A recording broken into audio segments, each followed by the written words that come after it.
سیاسی جماعت کو وہ دیکھے مخلوق نہ مسائل تے اور صحیح ترتیب مخلوق کی کرے.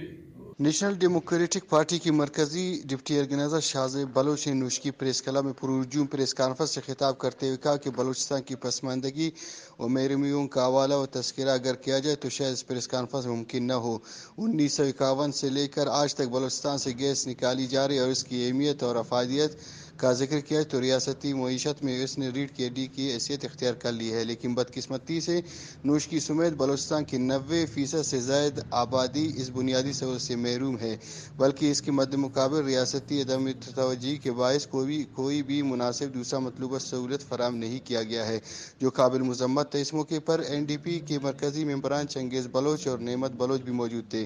انہوں نے کہا کہ آج نیشنل ڈیموکریٹک پارٹی کی مرکزی قیادت نے نوشکی میں 7 رکنی ضلعی آرگنائزنگ کمیٹی تشکیل دے دی ہے. Organiser Faheem Baloch, deputy organiser Naveed Baloch, جبکہ ضلعی آرگنائزنگ کمیٹی کے ممبران اکرم بلوچ، قمبر بلوچ، ذیشان بلوچ، ڈاکٹر یحییٰ بلوچ اور ظفر بلوچ منتخب ہوئے ہیں. انہوں نے کہا کہ بلوچستان میں اسی طرح محکمہ خوراک کارکردگی کا جائزہ لیا جائے تو حالیہ دنوں غذائی قلت کی وجہ سے نوشکی سمیت بلوچستان کے تمام اضلاع میں ایمرجنسی نافذ کی گئی، لیکن اس کے باوجود اب تک بچوں کی غذائی قلت کے سدباب کے لیے صوبائی اور وفاقی حکومتوں کی طرف سے کوئی خاطر خواہ نتیجہ حاصل نہیں کیا گیا. اسی طرح تعلیم کے شعبے میں بھی بلوچستان طالب علم اکثر نظر انداز ہے اور بلوچستان کی سیول بیوروکریسی اپنی ذمہ داریوں کو سمجھتے ہوئے طالب علموں کے مسائل کو حل کرنے کے بجائے اپنی مکمل توانائی کے مسائل کو حل کرنے کے بجائے مسائل کو الجھانے میں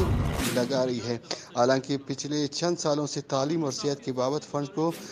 بڑھایا بھی گیا، لیکن محکمہ صحت اور محکمہ تعلیم میں موجود چند مفاد پرست ٹولہ بیوروکریسی کی آڑ میں بدترین کرپشن کر کے بلوچستانی عوام کے حقوق پر ڈاکہ ڈال رہے ہیں اور صوبائی حکومت کو ان کا حصہ پہنچا پورے نظام کو قابو کیا گیا ہے. عوام در در کی ٹھوکریں کھانے پر مجبور.